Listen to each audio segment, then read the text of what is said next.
అస్మద్గురుభ్యో నమః. శ్రీరంగసింహగిరిదేశికపాదసేవా ప్రాప్తాఖిల ద్రవిడ వేద రహస్య జాతం శ్రీగౌతమాన్వయజమాశ్రిత భాగధేయం గోపాలదేశికమహం శరణం ప్రపద్యే. వాధూలాన్వయ సంజాతమప్పలార్య తనూభవం గోపాలాచార్య సఛ్ఛాత్రం వందే వెంకటదేశికం. శ్రీవాత్స్య వరదాచార్య పౌత్రం తత్పద సంశ్రయం తాతార్యతనయం వందే రఘునాథాహ్వయం గురుం.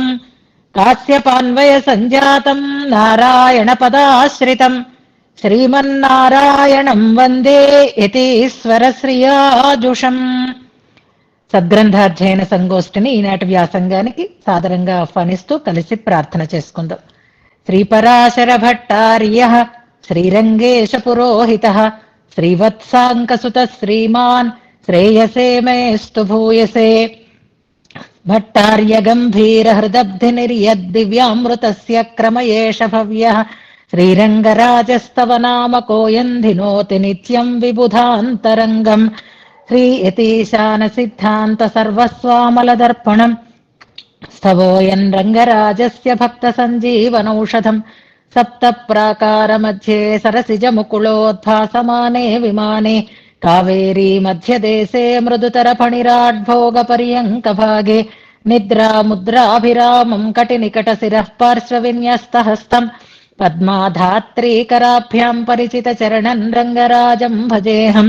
అతంత్రిత చమూపతి ప్రహిత హస్తమశ్వీకృత ప్రణీతమణిపాదుకం కిమితి చాకులాంతఃపురం అవాహన పరిష్క్రియం పతగరాజమారోహతః కరిప్రవర బృంహితే భగవతస్త్వరాయై నమః.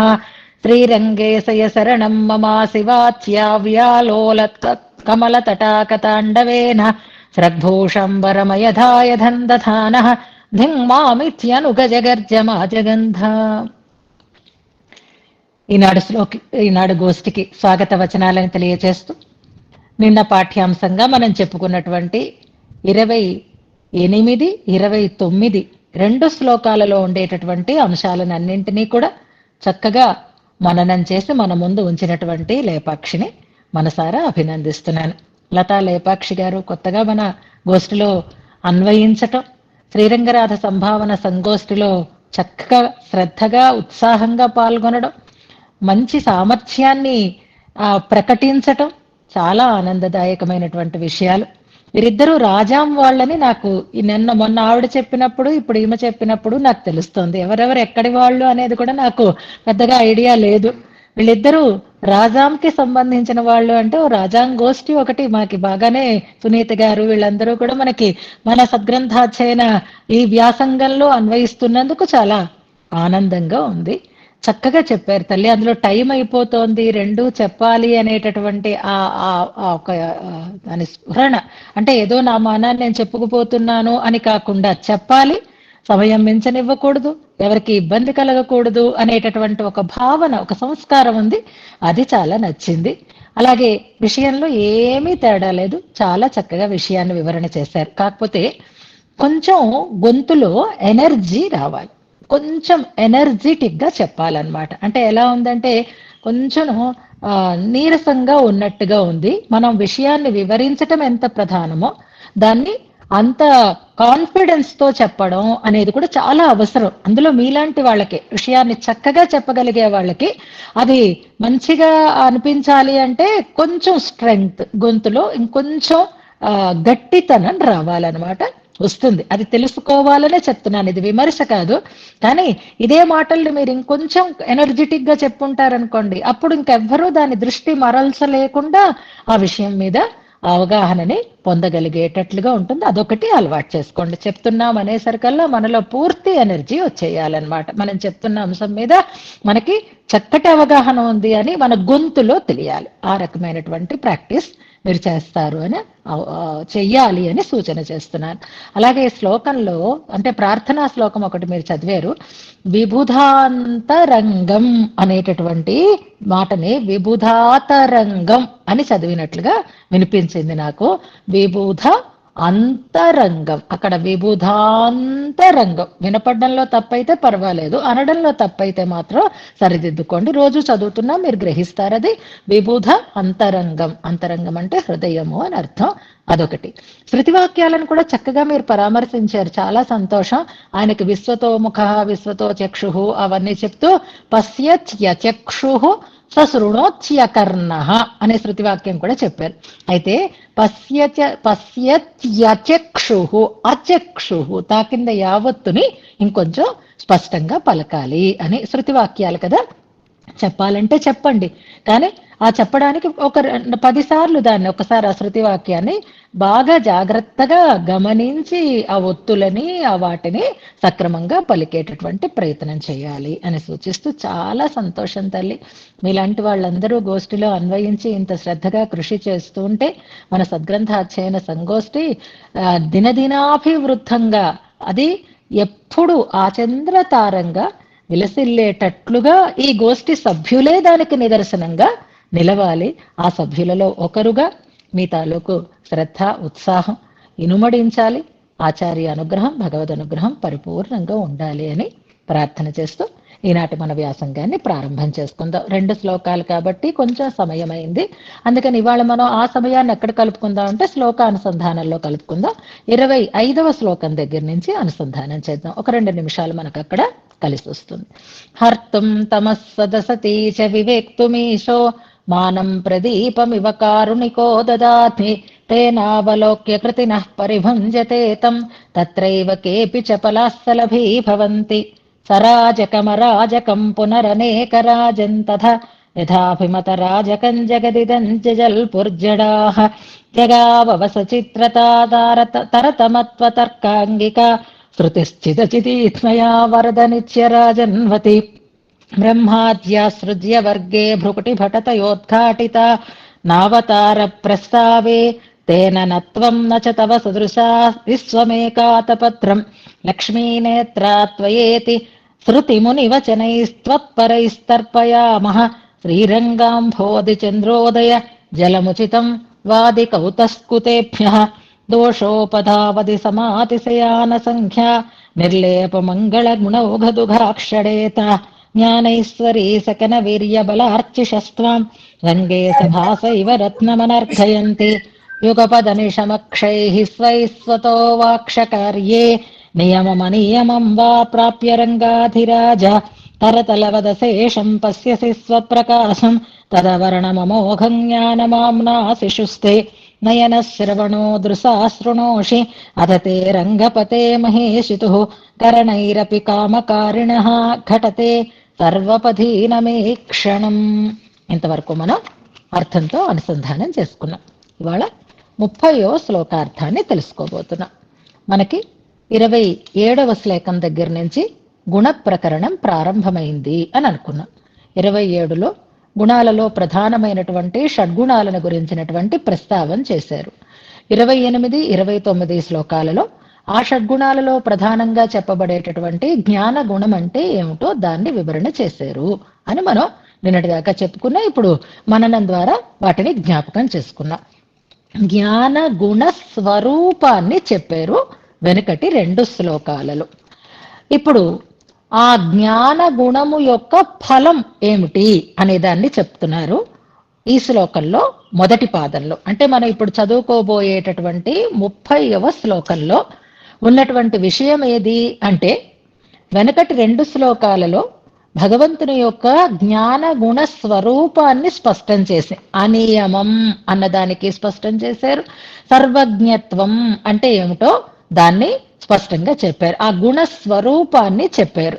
తద్వారా ఏం జరిగింది, ఏం ఫలితం వచ్చింది అనేదాన్ని ఇవాల్టి శ్లోకంలో మొదటి పాదంలో చెప్తారు. తర్వాత 2వ గుణం జ్ఞాన ఐశ్వరీ అన్నారు కాబట్టి ఆ వరుసలో వస్తాం. మళ్ళీ అది కూడా చిన్న తేడా వస్తుంది అనుకోండి, కానీ కొంతవరకు ఐశ్వరీ అంటే ఐశ్వర్యము, జ్ఞాన బల ఐశ్వర్య వీర్య శక్తి తేజస్సులు అని చెప్పినట్లుగా ఐశ్వర్య గుణాన్ని చెప్తున్నారు. ఆ ఐశ్వర్య గుణము యొక్క ఫలాన్ని 2వ పాదంలో చెప్తారు. ఐశ్వర్య గుణము యొక్క స్వరూపాన్ని తర్వాత 2 పాదాలలో చెప్తారు. అంటే మనం జ్ఞానగుణ స్వరూపము 28, 29వ శ్లోకాలలో, జ్ఞానగుణ ఫలం 30వ శ్లోకంలో మొదటి పాదంలో, ఐశ్వర్య గుణ ఫలం 30వ శ్లోకంలో 2వ పాదంలో, ఐశ్వర్య గుణ స్వరూపం 30వ శ్లోకంలో 3, 4 పాదాలలో చెప్పబడుతోంది అనేదాన్ని మనం తెలుసుకుంటూ ముందుకి సాగుదాం. ఇప్పుడు శ్లోకాన్ని అనుసంధానం చేసుకోవడానికి ముందుగానే ఒక విషయాన్ని చెప్తాను, జాగ్రత్తగా గమనించండి. ఇది అడిగేరు, అవసరం కూడా, సందర్భాన్ని బట్టి చెప్పాలి అని నేను వెయిట్ చేస్తున్నాను. ఇప్పుడు ఆ సందర్భం వచ్చింది, చెప్తాను. గుణ ప్రతిపాదన చేస్తూనే పరమత నిరాసం కూడా చేస్తున్నారు. సర్వపధీనమీ క్షణం దగ్గర మనం చెప్పుకున్నాము. సర్వజ్ఞుడు ఒకడు ఉంటాడా అంటే ఉంటాడు, సర్వజ్ఞత్వం అనేది ఉంటుంది అనేదాన్ని వెనక మనకి చెప్పారు అని అనుకున్నాం. ఈ సందేహం అడిగినది అంటే వివరణ అడిగినది దేని గురించి అంటే, మొన్న అనిత మనకి తెలిసిన ఒక పాసురం గురించి చెప్తూ, వయ్యందహళయ అని చెప్తూ అందులో శ్రీభాష్యంలో ఉండేటటువంటి అంశాలను గురించి కూడా చెప్పారు. పరమతలో నిరసనం, అందులో 4 అధ్యాయాలలోనూ చెప్పబడినటువంటి విషయాలే ఇక్కడ కూడా ఆ పాసురంలో కూడా చెప్పబడ్డాయి అని చెప్పారు. ఆ పాసురంలో చెప్పబడినటువంటి అంశాలు ఏవి అనంటే, కారణత్వం, అబాధ్యత్వం, ఉపాయత్వం, ఉపేయత అని 4 అని చెప్పారు. అదేదో వినేసాం మనం. కారణత్వం అంటే జగత్కారణత్వం అనేది మనకు స్పష్టమవుతోంది. ఉపాయత్వం, ఉపేయత అంటే కూడా స్పష్టంగానే తెలుస్తోంది. అబాధ్యత్వం అంటే ఏమిటో తెలియలేదు. దాన్ని మీకు అవకాశం ఉన్నప్పుడు వివరిస్తారా అని అడిగారు ఆమె. అలాగే సందర్భం వచ్చినప్పుడు అని అనుకున్నాను. ఇప్పుడు ఆ సందర్భం వచ్చింది. అబాధ్యత్వం అనే దాన్ని ఈ శ్లోకంలో కూడా చెప్తున్నారు కాబట్టి మనం దాని గురించి వివరణ చేసుకుందాం. మనకి ఉభయ వేదాంతాలు అని చెప్పబడేవి, మనం ఉభయ వేదాంతాలని సేవించాలి అని చెప్పబడేది వేటి విషయంలో అంటే, ద్రావిడంలో చాలా వాంగ్మయం ఉంది, సంస్కృతంలో చాలా వాంగ్మయం ఉంది, కానీ శ్రీభాష్యాన్ని సేవించాలి అని, భగవద్విషయాన్ని సేవించాలి అని, శ్రీభాష్య భగవద్విషయాలను సేవిస్తే అవి ఉభయ వేదాంతాలని సేవించినట్టు అని పెద్దల నిర్ణయం. మన పూర్వాచార్యులు మనకి ఏర్పాటు చేసినటువంటి క్రమం. అందులో భగవద్విషయం గురించినటువంటి అవగాహన ఇప్పుడు భగవంతుని అనుగ్రహంతో, ఆళ్వార్ల యొక్క అనుగ్రహంతో, భగవద్ రామానుజుల యొక్క సంకల్పంతో అంతో ఇంతో సామాన్య జనానికి కూడా కలుగుతుంది. సామాన్య జనం అంటే మరీ ఏమీ తెలియని వారు కాదు, సంప్రదాయంలోకి వచ్చినటువంటి మీలాంటి వాళ్ళందరికీ కూడా ఆ తిరువాయుమొഴి అంటే ఒక ప్రీతి కానీ, ఆ తిరువాయుమొഴి అనుసంధానం కానీ, ఆ తిరువాయుమొഴి వ్యాఖ్యానాన్ని తెలుసుకోవాలనేటటువంటి ఒక ఉత్సుకత కానీ, తెలుసుకోగలిగేటటువంటి కొన్ని అవకాశాలు కానీ, ఇవన్నీ కూడా ఈ కాలంలో మనకి ఇప్పుడు ప్రస్తుతం సంప్రదాయ లోకల్లో మనకి ఎక్కువగా కనిపిస్తున్నాయి. అలాగే శ్రీభాష్యం కూడా రావాలి అని కోరుకుందాం. అసలు శ్రీభాష్యం అప్పట్లో ఆడవాళ్ళకి అవకాశమే లేదు అని అన్నారు. తర్వాత మా గురువు గారు లాంటి మహానుభావులు మమ్మల్ని అలౌ చేశారు, అంచేత దాన్ని మేము పొందగలిగిన వాళ్ళం అయినాం. ఇప్పుడు నేను ఈ ప్రస్తావన ఎందుకు అంటే, తిరువాయుమొഴి అనేసరికల్లా ఆ తిరువాయుమొഴి గ్రంథం ఎలా ఉంటుంది, ఏ విభాగాలతో ఉంటుంది అనేటటువంటి విషయం ఆటోమేటిక్ గా మీకు తెలిసిపోతుంది. తిరువాయుమొഴి అంటే 1000 పాసురాలు ఉంటాయి. 1000 పాసురాలు మళ్ళీ ఎలా విభాగింపబడి ఉంటాయి అంటే 100 పాసురాలుగా ఉంటాయి. అలా 10 వందలు ఉంటాయి. మళ్ళీ 100లో 10గా విభాగం చేయబడి ఉంటుంది. ఇవన్నీ మనకు తెలుసు కదా. శతకాలుగా, దశకాలుగా విభాగింపబడి ఉండేటటువంటిది తిరువాయుమొഴి దివ్య ప్రబంధము. 10 పత్తులు అంటే 10 శతకాలు, 10 దశకాలు మళ్ళీ ఒక్కొక్క పత్తులు, ప్రతి దశకానికి ఒక ఫలశ్రుతి పాసురం ఉంటుంది. ఇది మీకు తెలుసు కదా. ఇప్పుడు శ్రీభాష్యం ఎలా ఉంటుంది అని అడిగామనుకోండి, అంటే ఏమోనండి అంతగా తెలియదు కదా. అందరూ తలలు అడ్డంగానో సందేహంగానో ఊపుతున్నారు. తెలుసు అంటే కష్టం, తెలియదు అంటే కష్టం. అమ్మగారు ఎలా అయినా పట్టుకుంటారు కాబట్టి.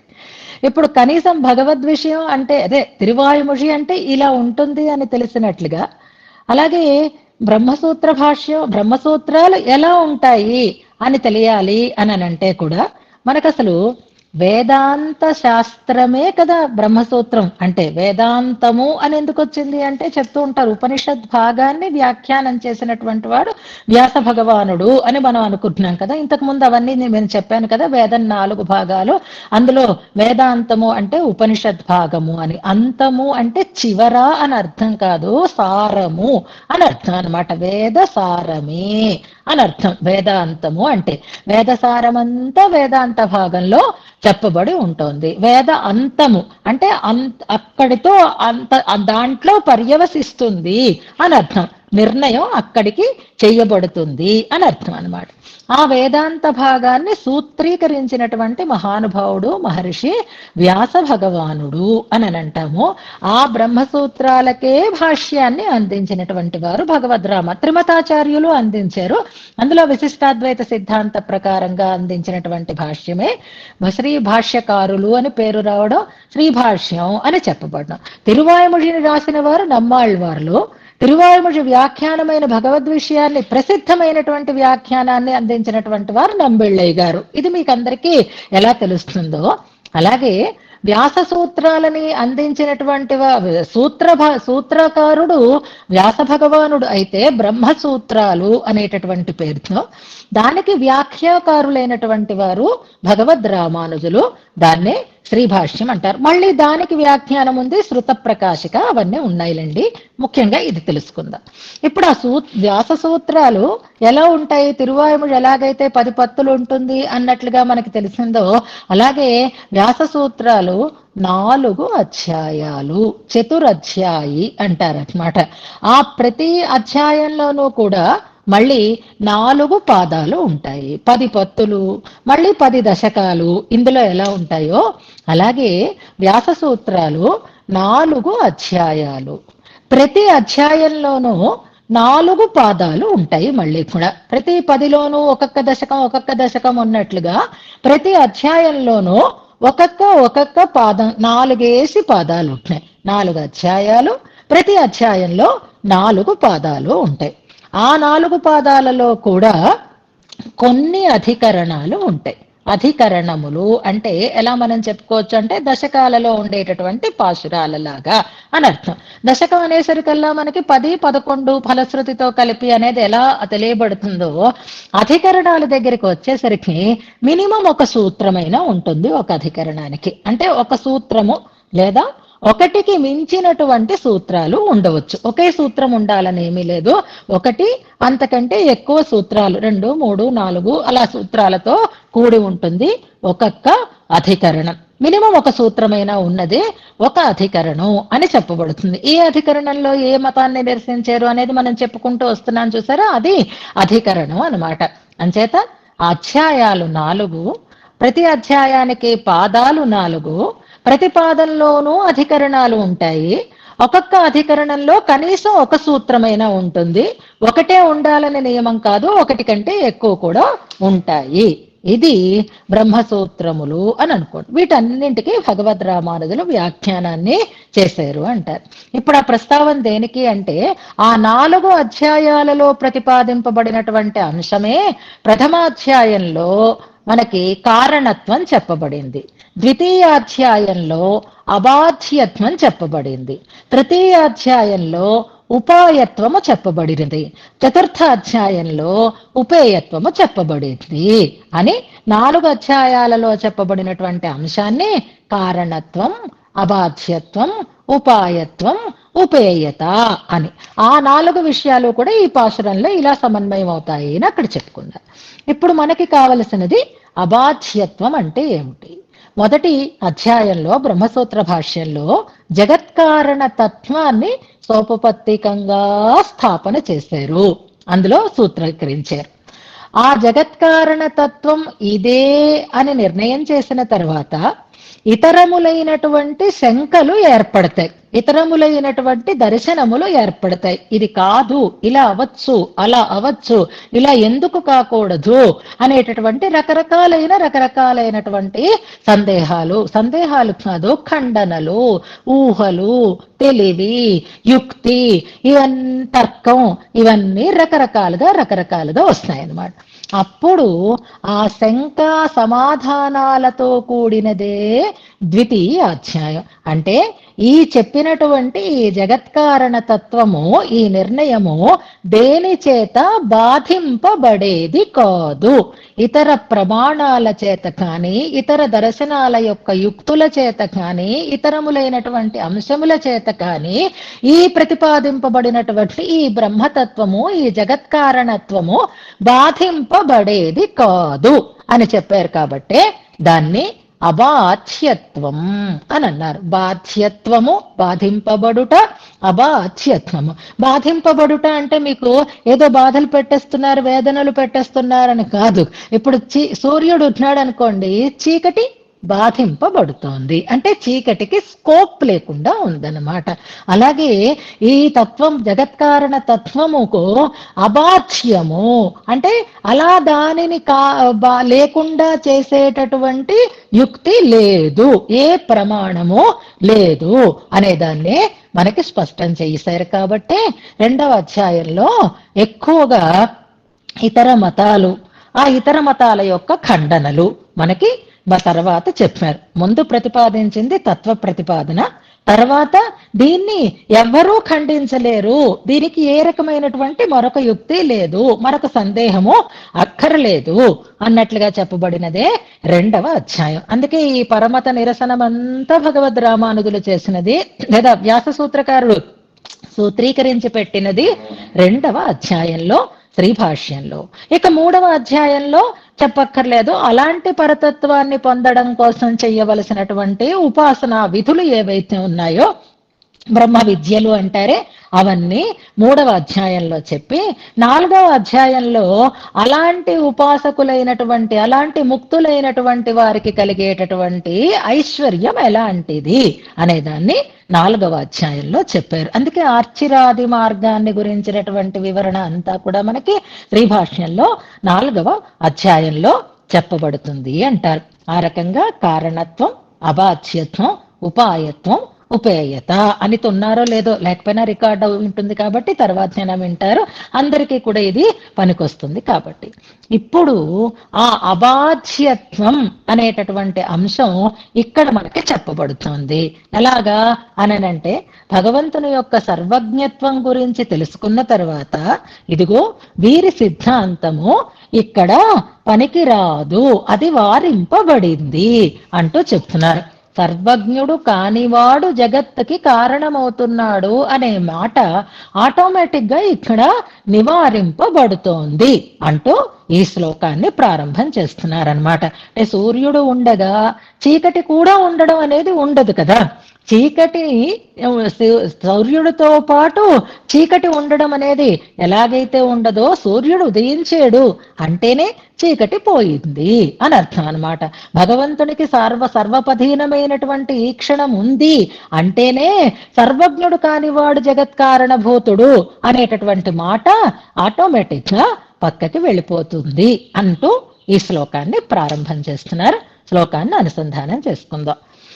సార్వజ్ఞేనాజ్ఞమూలం జగదభిదధతో వారిత సాక్షిమాత్రాత్ సాంఖ్యోక్తాత్ కారణం త్వాం పరయతి భగవన్ ఐశ్వరీ రంగశాయన్ అప్రేర్యోన్యైః స్వతంత్రో అప్రతిహతి సదసత్కర్మ చైత్ర్యా విచిత్రం యత్రేచ్ఛాలేశతస్త్వం యుగపదగణయన్ విశ్వమావిశ్చకర్థా.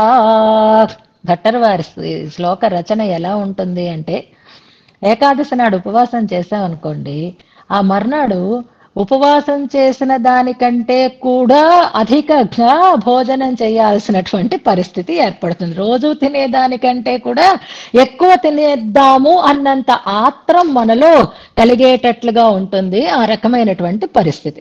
బహుశా భట్టర్ వారికి కూడా అలాగే ఉంటుందేమో. చిన్న చిన్న పదాలతో చిన్న చిన్న శ్లోక రచన చేసిన నాడు వారికి ఉపవాసంగా ఉంటుందేమో. అందుకే ఆ తర్వాత శ్లోకంలో ఆ గాంభీర్యం అంతా ఇమిడి ఉండేటట్లుగా మళ్ళీ పెద్ద శ్లోకం వచ్చేస్తుంది. ఫస్ట్ లో మనం అనుసంధానం చేసుకున్న శ్లోకాల లాంటి శ్లోకం మళ్ళీ వచ్చేస్తుంది.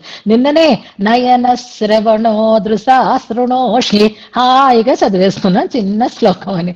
ఆయనకి సంతోషం లేదు. అందుకే మళ్ళీ ఆయన సహజమైనటువంటి శైలిలోకి వచ్చేసరి ఈ శ్లోకం కొంచెం క్లిష్టమైన పదాలతోటే ఉంది. అయినా మనం కాదు కదా, మన ఆచార్యులు కదా మన చేత పలికిస్తున్నారు, పలికేద్దాం. సార్వజ్ఞేనాజ్ఞమూలం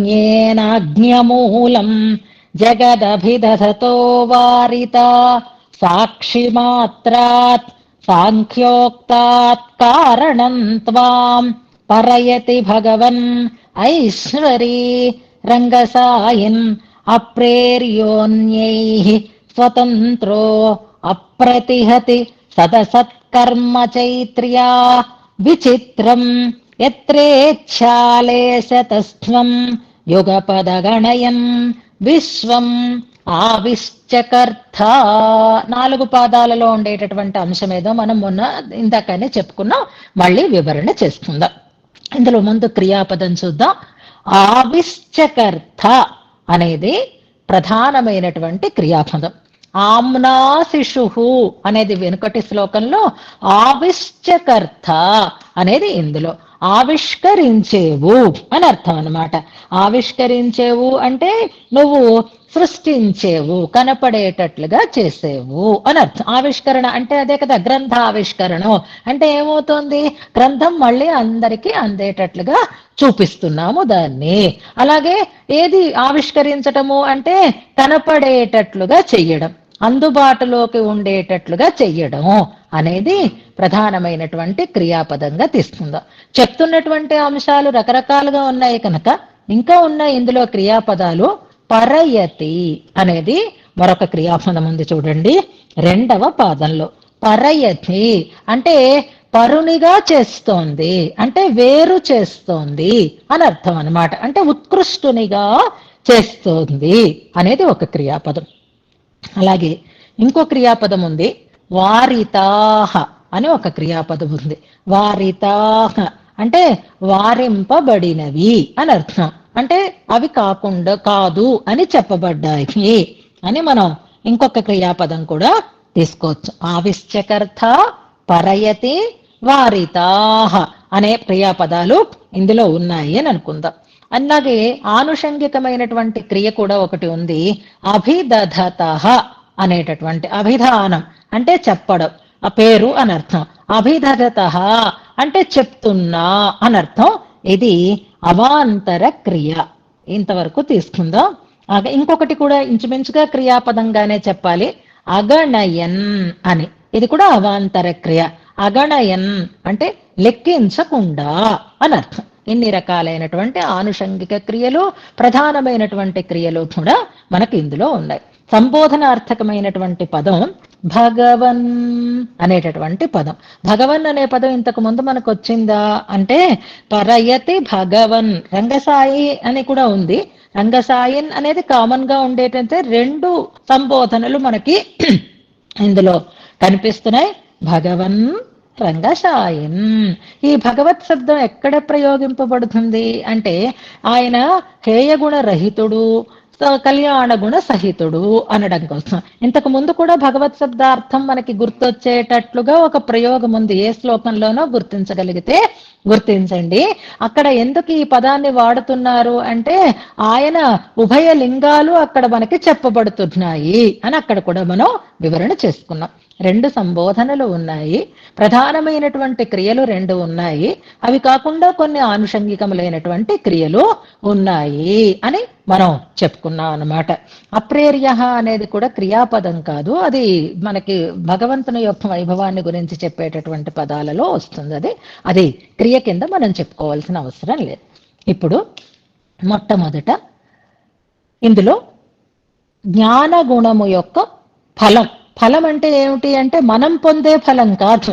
అది ఎందుకుంది అంటే ఇదిగో దీనికోసం అని అన్నమాట. మనకు విసనకర్ర ఉంది అంటే గాలి విసురుకోవటానికి అన్నట్లుగా ఈ సర్వజ్ఞ గుణ ఫలం దేనివల్ల అంటే ఏమిటవుతోంది దీనివల్ల ప్రయోజనం అంటాను చూసారా. ఫలం అంటే ఇక్కడ ప్రయోజనం. ఆ సర్వజ్ఞత్వం అనేటటువంటి ఆ జ్ఞాన గుణ ఫలం ఏమైంది అంటే ఇదిగో వాళ్ళిద్దరి మాటలో కూడా వారితాహ వారింపబడ్డాయి అంటున్నారనమాట. ఎవరిద్దరి మాటలు అంటే సార్వజ్ఞేన నీ సార్వజ్ఞం చేత అంటే నీ సార్వజ్ఞం అనేటటువంటి జ్ఞాన గుణము చేత అంటే సార్వజ్ఞేన అంటే ఇక్కడ నీ యొక్క సర్వజ్ఞత్వం అనేటటువంటి గుణం చేత అజ్ఞమూలం జగత్. చాలా సులభంగానే ఉంటాయి పదాలు మనం చదువుకున్న. అజ్ఞుడు సర్వజ్ఞుడు. అజ్ఞుడు అంటే ఏమి తెలియని వాడు, సర్వజ్ఞుడు అంటే అన్నీ తెలిసినటువంటి వాడు. అన్నీ తెలిసినటువంటి వాడు పరమాత్మ. కానీ కొంతమంది వాదాలు ఉన్నాయి. ఎలాంటి వాదాలు అవి అంటే అజ్ఞమూలం జగత్. ఈ జగత్తు అజ్ఞమూలం అజ్ఞులు కారణముగా కలిగినది. అజ్ఞత అంటే జ్ఞానహీనత అనర్థం. జ్ఞానం లేనివి ఈ జగత్తుని సృష్టిస్తున్నాయి అని చెప్తూ ఉండేటటువంటి ఆ మాటలు ఏవైతే ఉన్నాయో జగత్ అభిధదత అలా చెప్తున్నటువంటి వారి యొక్క మాటలు వారితాహ వారింపబడ్డాయి అంటున్నారు. ఎందుకు ఎవరు చెప్తున్నారు ఈ మాట అంటే తమాషా వ్యతిరేకంగా మాట్లాడే వాళ్ళు ఉన్నారనుకోండి మనకి పర్వాలేదు. వాళ్ళ వల్ల మనకేమీ ప్రయోజనం లేదు. మనని ఎదురుగా మన గురించి విమర్శ చేసేవాళ్ళు లేదా ధైర్యంగానే మన గురించి వ్యతిరేకంగా మాట్లాడే వాళ్ళు ఉంటారు అనుకోండి. అలాంటి వాళ్ళతో మనకి ఎప్పుడూ ముప్పు ఉండదు సుమండి. చాలా మంచి వాళ్ళకి నువ్వంటే నాకు ఇష్టం లేదు, నీ మొహం చూస్తే నాకు అసహ్యం అని ఎవరైనా అన్నారంటే వెరీ గుడ్ థ్యాంక్ యూ అని వాళ్ళకు దండం పెట్టండి. ఎందుకంటే నటన చెయ్యకుండా మోసం చెయ్యకుండా ఎదురుగా మంచి మాట్లాడి వెనకాతల నిన్ను చెడ్డ చెయ్యకుండా వాళ్ళ మనసులో ఉండేటటువంటి మాటని హాయిగా చెప్తున్నారు కాబట్టి వాళ్ళు మనకు ఒక రకంగా ఉపకారం చేస్తున్న వాళ్ళ కిందే లెక్క అని అనుకోవాలి. అలాగే వేదాన్ని విశ్వసించకుండా వేదం మాకు ప్రమాణం కాదు అనేటటువంటి వాళ్ళు నిజంగా ఒక రకంగా మనం గుర్తించడానికి వీలైనటువంటి వాళ్ళే ఉంటారు. వాళ్ళు వేదబాహ్యులు, వాళ్ళు అలాగే మాట్లాడతారు అని మనం నిర్ణయం చేసుకుంటాం. కానీ వేదాన్ని నమ్ముతూనే వేదాన్ని ప్రమాణంగా అంగీకరిస్తూనే రకరకాలుగా మాట్లాడేటటువంటి వాళ్ళు ఉంటారు అని మనం వింటూ ఉంటాం చూసారా. అప్పుడు మనకి ప్రమాదం. వీళ్ళు మన గోష్ఠిలోనే ఉంటారు, మన మాటే అంటూ ఉంటారు, మన పట్లే ఉన్నట్లుగా ఉంటారు, కానీ వెనకాతల పెంట పెడుతూ ఉంటారు అన్నమాట. ఇలాంటి వాళ్ళని గుర్తించడం కానీ ఇలాంటి వాళ్ళని మనం వాళ్ళ వల్ల వచ్చే ప్రమాదాన్ని తెలుసుకోవడం కానీ చాలా కష్టమవుతుంది. అలాంటి సిద్ధాంతాలే కుదృష్టులు అని మన వారు చెప్తూ ఉంటారు. వేదాన్ని వారు ఎంతవరకు అవసరమో అంతవరకే తీసుకుంటారు తప్ప పూర్తిగా ప్రమాణంగా దాన్ని అంగీకరించేటటువంటి వారు కాదు. అలాంటి మతాలు ఉదాసీన మతాలు అని మనం చెప్పుకున్నాం చూసారా. ఆ ఉదాసీన మతాలు 5 అని ప్రధానంగా మనం చెప్పుకున్నాము. అందులో అన్నిటికంటే డేంజరస్ ఏది అని అంటే సాంఖ్య మతం అని చెప్తారు.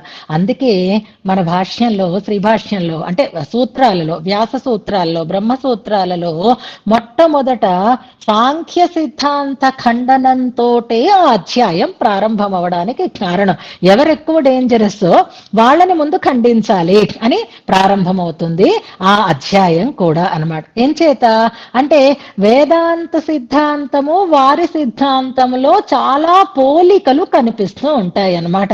వీళ్ళు వాళ్ళు ఒకటే అన్నట్లుగా అనిపిస్తూ ఉంటుంది. బయట వాళ్ళందరికీ కూడా వీళ్ళ మాటలు వాళ్ళ మాటలు ఒక్కలాగే ఉన్నాయి, వీళ్ళు సద్గ్రంథాధ్యయన సంగోష్ఠి అయి ఉంటారు అని నమ్మేస్తారు. కానీ వాళ్ళ సద్గ్రంథాధ్యయన సంగోష్ఠి కాదు, అలా కబుర్లు చెప్తూ ఉంటారు అన్నమాట. అలాంటి వాళ్ళే ఈ సాంఖ్యులు అంటారు. ఈ సాంఖ్యులలోనే మనకి వైశేషికులు నైయాయికులు అని 2 శాఖలు ఉన్నాయని అనుకున్నాం. సాంఖ్యము యోగము అని అనుకున్నాం. ఆ యోగంలో ఈశ్వరుణ్ణి ఒప్పుకుంటారు వాళ్ళు అని చెప్తున్నారు. అలా కానీ నిమిత్త కారణం మాత్రమే అంటారు వాళ్ళు, ఉపాదాన కారణం మాత్రము పరమాణువులు మూల ప్రకృతి అనేటటువంటి మాటే అంటారు. కానీ సాంఖ్య సిద్ధాంతానికి వైదిక సిద్ధాంతానికి ఉండేటటువంటి కామన్ ఫీచర్స్ వల్ల ఇది అది సాంఖ్యం చెప్తోందంటే అది వైదికమేనండి అని అంటారు. అది వైదికమేనండి అని అన్నారంటే వైదిక సిద్ధాంతమే ఇది అని అనుకునేటటువంటి భ్రమ కలుగుతుందని దాన్ని ఖండిస్తారు. ప్రారంభంలోనే ఖండిస్తారు. తిట్టేవారిని అయితే ఖండించక్కర్లేదు, వాళ్ళు ఎలాగా తిడతారు, వీళ్ళు వాళ్ళ పార్టీ కాదండి అని అనుకుంటారు. కానీ పద్మజ గారిని పొగుడుతూనే ఉంటారు, పద్మజ గారి గురించి చెడు ప్రచారం చేస్తూ ఉంటారు అనుకోండి, గుర్తించడం కష్టం కదా. అలా ఉంటుంది అనమాట ఈ వైదిక సిద్ధాంత ఖండనలో. అలాంటి దీనికి చెందినటువంటి వారే అదే ఈ సాంఖ్య సిద్ధాంతం అంటారనమాట. వీళ్ళు చెప్పే మాట ఏమిటి అంటే అజ్ఞమూలం జగత్ అంటారు. అంటే జగత్తుకి ఈశ్వరుడు ఏమీ సృష్టించటం లేదండి, పక్కన ఉన్నాడు అంతే. పక్కన ఉండడం వల్లే ప్రకృతి పరిణమిస్తోంది, తనే ఈ జగత్తుగా మారిపోతుంది అంటారు. అంటే తనంత తానుగానే జగత్తుగా పరిణమిస్తోంది, జగత్కర్తృత్వానికి సర్వజ్ఞుడు అవసరం లేదు అని వారు చెప్పేటటువంటి సిద్ధాంతం. ఎలాగా అనేది ఇంకా ఇదే చెప్పుకుందాం, రేపు మిగిలినవి చెప్పుకున్నా పర్వాలేదు. ఇది చాలా ఇంట్రెస్టింగ్ టాపిక్ అన్నమాట.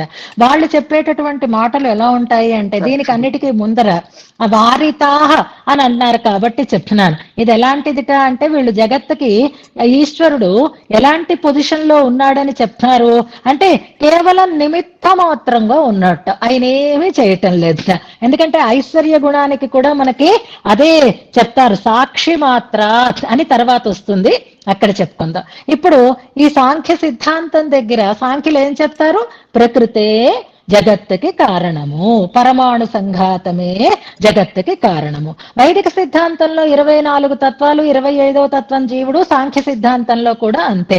సత్కార్యవాదాన్ని వాళ్ళు నమ్ముతారు, వీళ్ళు నమ్ముతారు. వీళ్ళకే ప్రత్యక్షము, శబ్దము, అనుమానము ప్రమాణాలు, వాళ్ళకి అవే ప్రమాణాలు.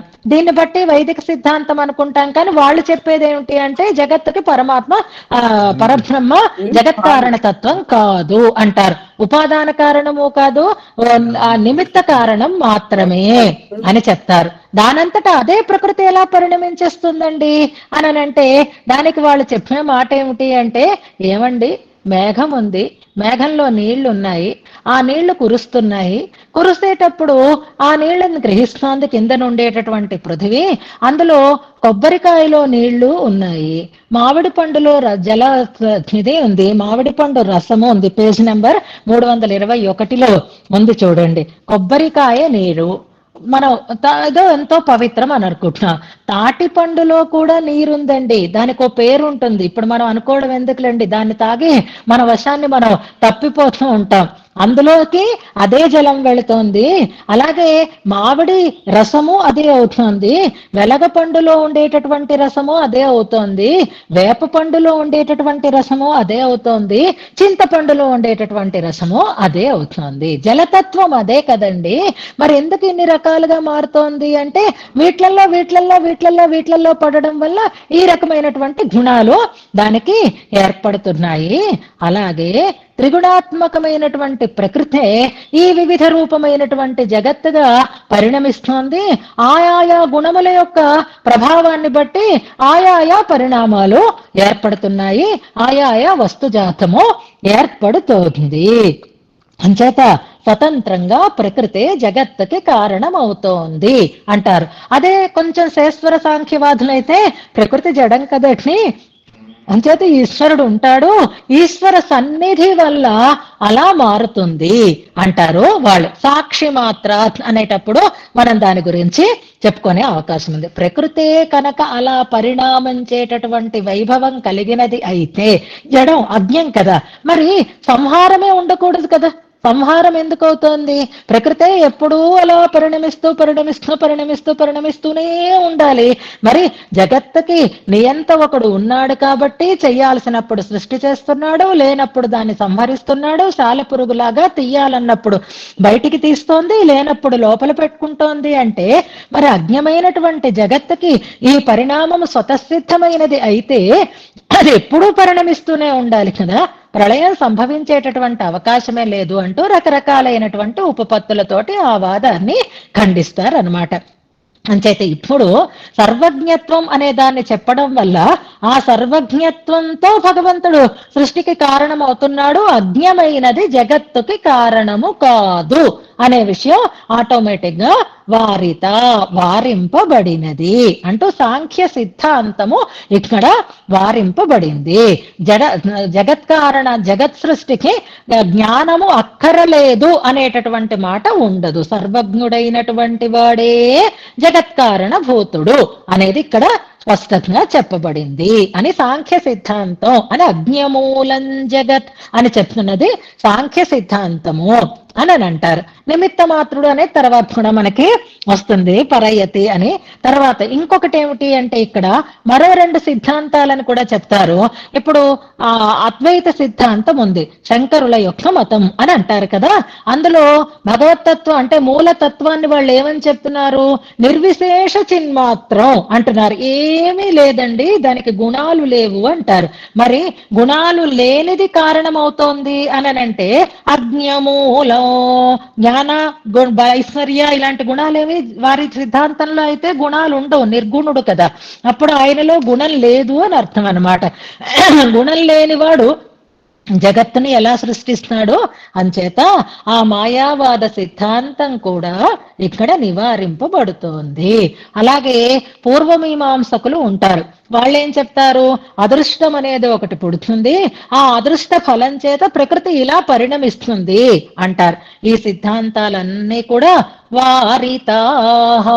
వారింపబడ్డాయి అంటున్నారు. అంటే భగవంతుని యొక్క ఆ జ్ఞాన గుణానికి ఫలితమేది అంటే ఇలాంటి ఈ కుతర్కంతో ఉండేటటువంటి ఈ సిద్ధాంతాలన్నీ కూడా నివారింపబడుట అనేటటువంటి ఫలితం ఈ సర్వజ్ఞత అనేటటువంటి గుణం వల్ల కలిగింది అని వెనకటి చెప్పినటువంటి జ్ఞాన స్వరూపానికి ప్రయోజనము ఇది. అమ్మయ్య ఎండ వచ్చిందమ్మా, ఇంకా పర్వాలేదు, ఈ వాసన పోతుంది అని అనుకుంటున్నాం. ఈ వాసన పోవడం అనేది ఎండ వస్తేనే తెలిసిపోయినట్లుగా ఆ సర్వజ్ఞత్వానికి ఫలితంగా ఏమైంది, ఈ వాదాలన్నీ పక్కకి వెళ్ళిపోయేయి అంటున్నారు.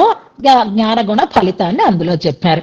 ఇక సాక్షి మాత్రాత్ సాంఖ్యోక్తాత్, సాక్షి మాత్రాత్ సాంఖ్యోక్తాత్, ఆ సాంఖ్య సిద్ధాంతంలోనే రెండు అన్నమాట. ఒకటి ప్రకృతి కారణము, అజ్ఞమైనటువంటి ప్రకృతి కారణము అని చెప్పడం. ఆ ప్రకృతి కారణం అవడానికి కూడా పురుషుడు సాక్ష్యంగా ఉంటాడు, నిమిత్త మాత్రంగా ఉంటాడు. ఈశ్వరుడు కేవలం నిమిత్త కారణం మాత్రమే. ఆయనకి ఇంద్రియాలు లేవు, ఆయనకి శరీరం లేదు, ఆయనకి ప్రవృత్తి లేదు, ఉంటాడు అంతే. మనం అద్దంలో ప్రతిబింబంలాగా అని ఆయనలో ఉండేటటువంటి క్లేశ కర్మాదులన్నీ తొలగిపోతే ఎలా స్వచ్ఛంగా ఉంటాడో అలాంటి ఒక పురుషుడు ఈశ్వరుడండి ఉన్నాడు అంతే. అబ్బే ఆయన ఏం కదలడు, మెదలడు, చెయ్యడు, ఏమీ చెయ్యడండి అంటారు.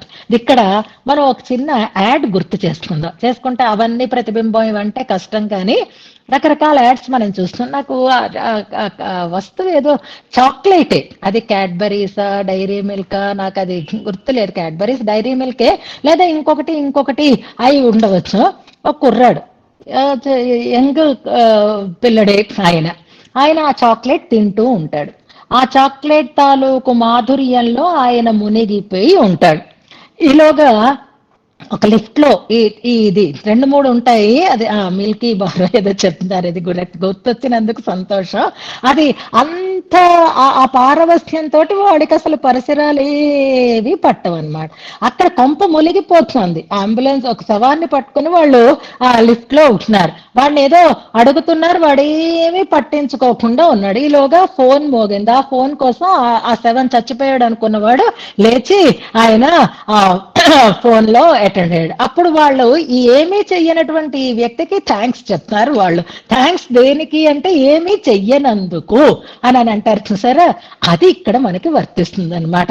అలాగే ఇంకోటి ఇదే యాడ్, ఆయన చాక్లెట్ తింటూ ఉంటాడు, ఒక ఆవిడ కర్ర పడిపోతే అయ్యి అది తీసి ఇవ్వమని అడుగుతుంది, వాడు అసలు వినిపించుకోడు, ఆవిడే వచ్చి ఆ కర్ర తీసుకుంటుంది, ఈలోగా ఆ పైన బిల్డింగ్ ఏదో పడిపోతుంది.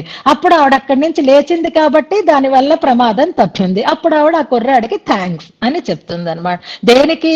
నువ్వేమీ చెయ్యలేదు కాబట్టే నేను లేచాను కాబట్టే బ్రతికేను అని తమాషాగా. అంటే అలాంటి పరిస్థితులలో కూడా మైమరిచి ఉండేటట్లుగా చేసే చాక్లెట్ అని దానికి అక్కడ పరమార్థం అది.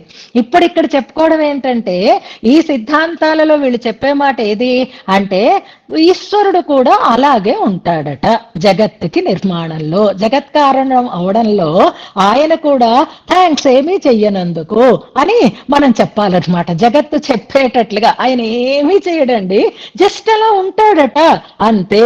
ఆ ఉన్నవాడు ఎంత లేజీ ఫెలోవో మనం చూస్తున్నాం కదా, అలా ఉంటాడా పరమాత్మ.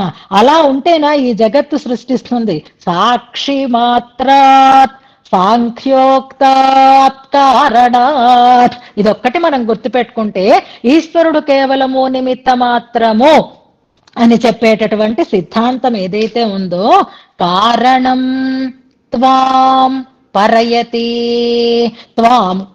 కారణం త్వాం, జగత్కారణభూతుడవైనటువంటి నిన్ను సాంఖ్యోక్తాత్ సాక్షి మాత్రాత్ పరయతి, ఆయన సాక్షిభూతుడు మాత్రమే కాదు, ఆయనే తన ఐశ్వర్యంతో ఈ జగత్తుని శ్రేస్తున్నాడు అని ఆ ఐశ్వర్య గుణానికి ఉండేటటువంటి ఒక ఫలితం మనకి 2వ పాఠంలో చెప్పబడింది అనమాట. అదే మనం మొన్న చెప్పుకున్నామే, మహోత్సాహ అనేటటువంటి పదాన్ని మనం మొన్న వివరణ చేసుకున్నాం కదా. ఆ ఉత్సాహవంతుడైనటువంటి వాడు ఏమీ చెయ్యకుండా ఉండడం అనేది సాధ్యం కాదు. అంచేత నువ్వు నిమిత్త మాత్రం అనేటటువంటి ఏ దర్శనమైతే ఉందో దాన్ని పరయతి, ఈ ఐశ్వర్య గుణమే పరయతి, వేరు చేస్తోంది. అంటే నువ్వు అలా అలసుడివి కాదు, కదలకుండా ఉన్నవాడివి కాదు, ప్రతిబింబం మాత్రమే కాదు, సాక్షిభూతుడివి మాత్రమే కాదు, నువ్వే జగత్ కారణము అనేటటువంటి విషయం దేనివల్ల తెలుస్తోంది అంటే, ఐశ్వరీ, నీ యొక్క ఐశ్వర్యం అనేటటువంటి గుణం వల్ల తెలుస్తోంది. కదులుతుందా లేదా, బ్రతికుందా లేదా అనేది ఎలా తెలుస్తుంది అంటే, చలనం వల్ల కదా తెలుస్తుంది, లేదా కంట్రోల్ వల్ల కదా మనకి తెలుస్తుంది. అంచేత ఐశ్వరీ, టపాకాయలు పేలుతూ ఉంటాయండి, దీపావళి నాడు మనం వెలిగించామండి, వెలిగిస్తే మనం అంటించాము, ఆ నిప్పు రాజుకుంది, అది ఇంకా నిప్పు రవ్వ అందులో ఉందా లేదా అనేది మనకి తెలియదు. దగ్గరికి వెళ్ళి చూడాలంటే టప్ మని పేలిందా, మొహం అంతా మాడిపోతుంది మనకి, చూడకపోతే మళ్ళీ అంటించాలా అక్కర్లేదా అనేది తెలియదు. ఉత్సాహవంతులైతే వెళ్ళి దగ్గరికి వెళ్ళి చూడడానికి భయపడకుండా ఉంటారు, అలా కాకపోతే భయపడుతూ ఉంటారు పేలుతుందేమో అని. కానీ భగవంతుడు అలా తనలో ఒక రకమైనటువంటి శక్తి కలిగినటువంటి వాడే అయి ఉంటాడు తప్ప చూస్తూ ఊరుకునేటటువంటి వాడు మాత్రము కాదు అని ఆ సాంఖ్యోక్తమైనటువంటి ఆ సాక్షిభూతత్వం అనేటటువంటి సిద్ధాంతాన్ని ఈ ఐశ్వర్యం అనేటటువంటి గుణం పరయతి, వేరు చేస్తోంది అంటున్నారు. అంటే నువ్వు సాక్షాత్తుగా జగత్కారణ తత్వమే అని ఆ ఫలితాన్ని ముందు చెప్పారు. ఇంతకీ అసలు ఐశ్వర్యం అంటే దాని స్వరూపం ఏమిటండి అనంటే చెప్తున్నారు. దాని స్వరూపం ఎలా ఉంటుంది అంటే, ఇంతకు ముందు సాంఖ్యోక్తమైనటువంటి సాక్షిభూతత్వం అనేది మనం ఎప్పటి నుంచి అంటే, మన క్లాసు 2:20 దాటిన తర్వాత పావతకు 3 వరకు మధ్య నుండేటటువంటి మన నిద్రావస్థ కాని అవస్థ, అంటే అతను నిద్ర కాదు, ఇటు పూర్తిగా తెలివి కాదు, పారవస్యము కాదు, స్వవశము కాదు, అలా ఉండేటటువంటి స్థితిలో ఉండేటటువంటి స్థితి. తర్వాత మళ్ళీ పావుతొక్కు 3 అయిన తర్వాత మళ్ళీ మనం తెలివిలోకి వచ్చేసిన అయిపోతుంది, ఏం చెప్పారో అమ్మో మళ్ళీ ఫాలో అవ్వాలి లేకపోతే మళ్ళీ అర్థం కాదు అని మళ్ళీ పూర్తి చైతన్యం మనకి వచ్చేస్తుంది అనమాట.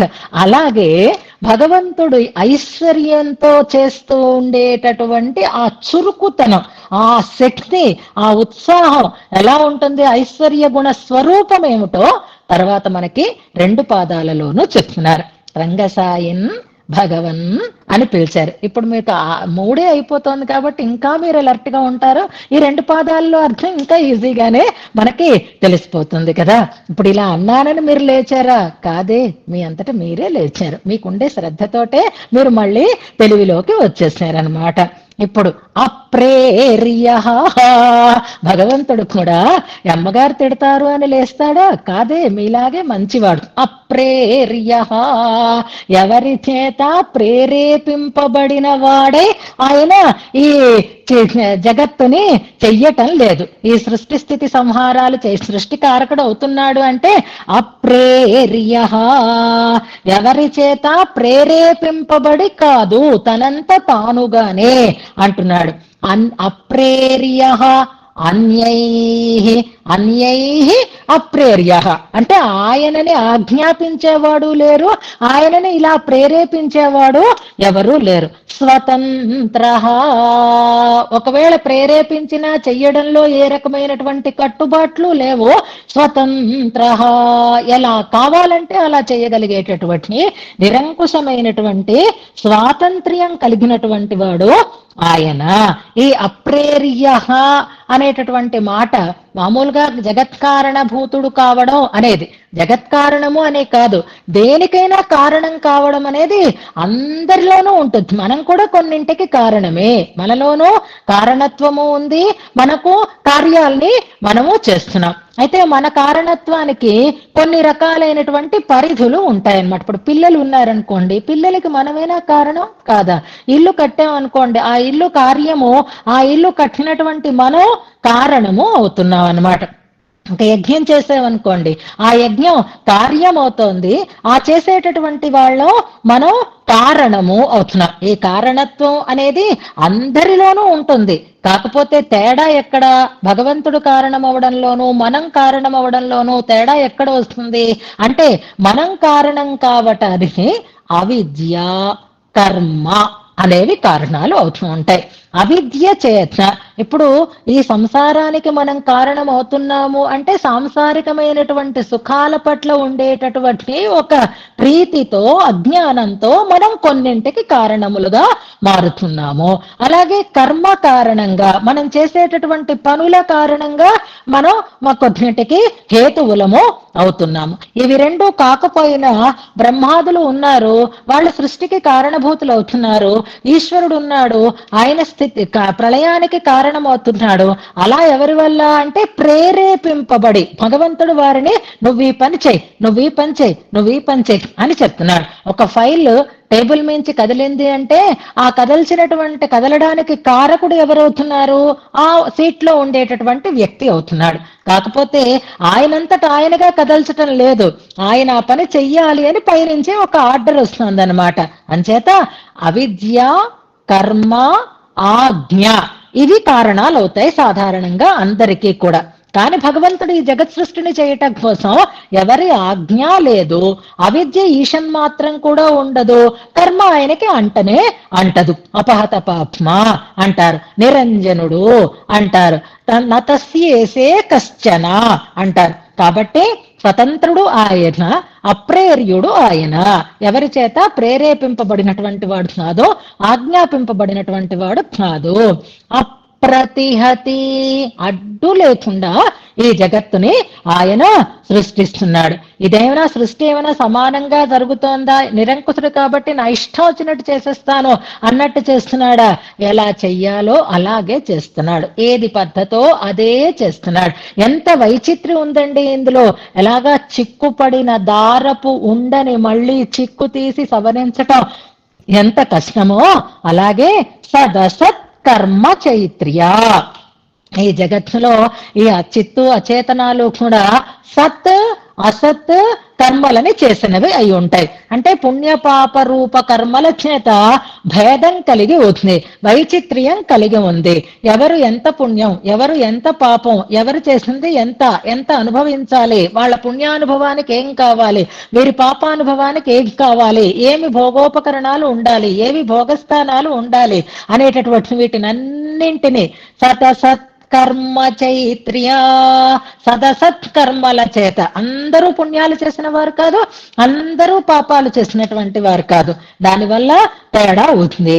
విచిత్రం, వివిధ వైవిధ్యం కలిగి ఉన్నటువంటి ఈ సృష్టిని పరమాత్మ చేస్తున్నాడు. ఎలాగా? యత్ర ఇచ్ఛాలేశాత్, కేవలం సంకల్పంతోటే చేస్తున్నాడు.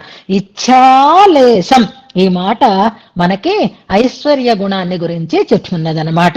ఆ భగవత్ సంకల్పంతోటే ఈ జగత్ సృష్టి జరుగుతోంది. మిగిలిన వారికి లాగా ఏ కారణాలు లేవు. ఆ సంకల్పించగలగడమే ఐశ్వర్యం అంటే, అదే నియమనం అంటే. నేనేదనుకుంటే అది చేస్తాను అనుకోవడమే కదా నియమన సామర్థ్యం అంటారు.